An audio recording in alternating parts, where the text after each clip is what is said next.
Okay, so I've typed it up numerous times and I've tried to explain it in notes and everything. So I think the best way to explain it is via video. This way there's nothing lost in the translation and typing and my wording. So the city of San Diego and the Medical Marijuana Task Force and why there's no zone in the city of San Diego for collectives. Just to put it straight, to put it out there, I can prove this 100 times over. That's what happens when you're right and you know what you're talking about. I'm not being arrogant, I just know the truth. Despite the rumors, despite the drama and all the infighting, this is the way it is. The Medical Marijuana Task Force met numerous times. We had numerous meetings, had a lot of input from the community, both good, both bad, but they came up with reasonable regulations. I thought they were reasonable. A lot of other people thought they were reasonable, and I fought for those regulations. We ended up having to have a rally at City Council just to demand that City Council put the item on the docket. You can see the video on my YouTube account for that. We had the rally, it worked. We got the Medical Marijuana Task Force recommendations on the docket. Awesome. And through the time, the City Council had to meet quite a few times. But let me just explain a little bit. The ordinance is twofold. We had land use, housing, and public safety. The land use would go over the requirements for where we could be zoned, and the public safety had to deal with hours of operations, whether or not you should have a security guard, just the basics. So they passed an ordinance, very, very different from what the Medical Marijuana Task Force. City Council passed an ordinance that was extremely different from what the Medical Marijuana Task Force wanted. But keep in mind that the Medical Marijuana Task Force was simply to give a recommendation. It didn't mean that their words were golden. They weren't employed. They were simply volunteers. They didn't get paid. So the City Council took from that recommendation what they wanted. I guess by right. They had every right to do so. Despite me not agreeing with it, despite all of us not agreeing with it, they did this. And they passed an ordinance. They passed a very restrictive ordinance.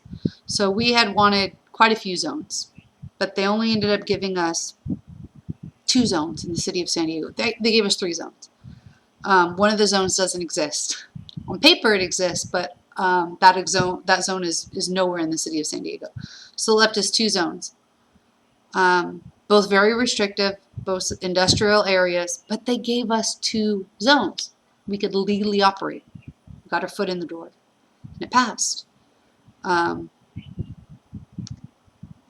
Then a community and an organization in our community thought that the zone was too restrictive.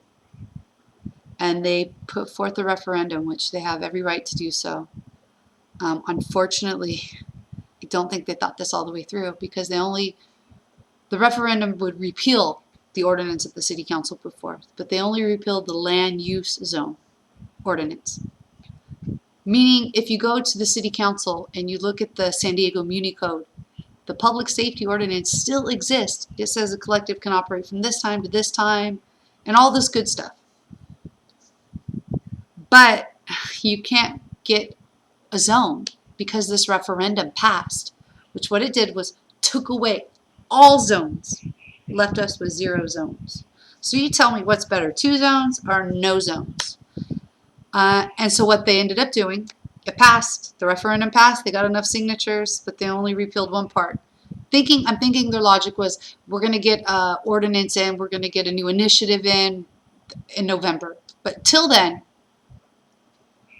Jan Goldsmith wrote to Laura Duffy, to the feds, and asked for help, because he said, now there's no zones in the city of San Diego and there's no ordinance. Therefore, every collective operating currently is illegal, because no zone exists in the city of San Diego for medical marijuana collectives.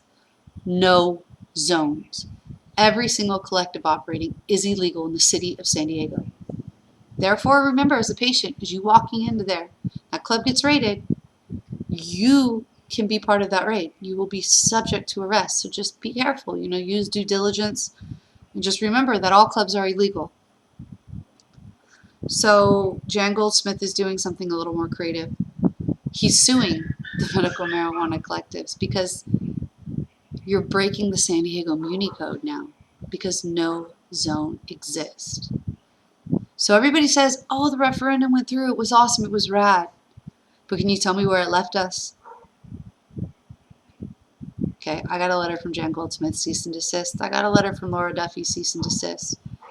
But I have a legitimate medical marijuana dispensary tax certificate. I have two. They gave me one. A year later, my renewal came up and they gave me another. The first one they said, oops, that was an error because they accidentally issued 8. I was number 8. But they said it was an accident. So a year later, I got another one in the mail, paid for it. So I have 2 tax certificates for a medical marijuana dispensary. I even applied for a delivery and they just denied me because they said that they just want to deny me. When I asked for my appeal procedures, they kind of threw me out the door and said, you know, no, no, no. And so I sued. And my judge said that they didn't do any of these things and that I did all of this right. But because the feds were involved, she had no choice but to lean in the favor of the city.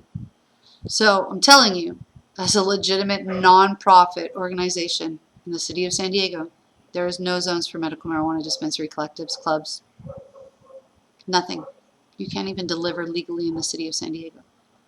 So watch your back and don't listen to everything everybody tells you, and you need to protect yourself. And you got a lawyer out there telling you they're going to make it right for you in the city of San Diego.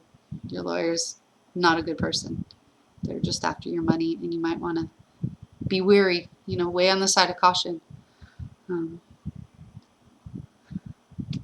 That's it.